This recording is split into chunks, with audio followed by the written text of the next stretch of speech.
Against a challenging geopolitical backdrop, with central banks around the world raising and cutting rates, it's really important to retain flexibility when managing fixed income strategies. I'm joined by Rong Ren Goh, Portfolio Manager for our Asia Fixed Income business. Rong Ren, why should investors consider an Asia Bond strategy today? Right, so Asia is actually one of the fastest growing regions in the world right now, home to some of the largest economies as well as fastest growing economies, and as a result of which we can actually see this manifest in the rapid growth of the debt markets, which has actually multiplied by more than tenfold in the last decade. So it presents a lot of opportunities to investors.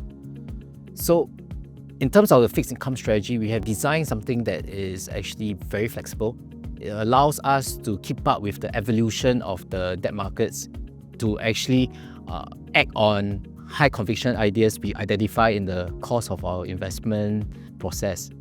And this will allow us to actually act on these ideas to deliver the consistent returns that are expected from our investors. So we have our Asia ESG Bond Strategy. How does that differentiate from its competitors? So we have an investment team that is actually based out of Singapore, but our ideas do not actually just come from Singapore alone. We actually leverage on our network of officers across 11 cities to actually generate investment ideas which we actually put onto our portfolios. And in the course of doing so, we believe that the additional boots on the ground will help us actually generate the additional alpha compared to traditional strategies which probably are run out of just one center.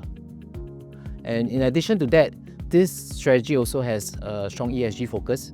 And we all know that ESG considerations do have a material impact on performance.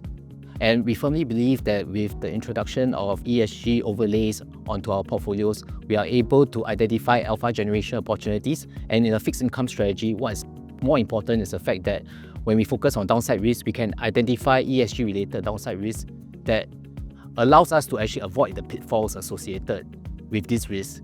And in the process of doing so, we can actually help to generate stronger returns for our investors as well, compared to the traditional non-ESG portfolios. Fascinating. And when we look at that, what's the opportunity that we see going forward? So in terms of opportunity set, I would say that typically investors actually focus a lot on hard currency dollar bonds. But clearly the opportunity is not limited to just that. As I mentioned, because the investment opportunity set in Asia involves not just hard currency bonds, but local currency bonds as well. This is an area that we are very firmly focused on. We actually identify local currency opportunities after hedging back into dollars or into the home currencies could potentially generate returns that are better than what you get in the base currency. And if it makes sense for us, we actually will put them into the portfolio. As I mentioned before, but the mere fact that Asia is actually home to some of the fastest growing economies in the world right now. So we have a base of very high quality corporates we can invest in, and potentially investors who invest in this region will see capital gains as these companies actually scale up the credit curve.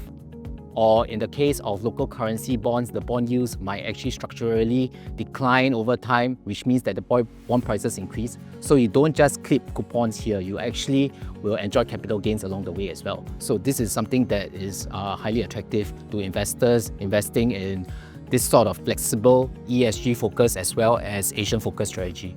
Thank you very much, Rong Ren.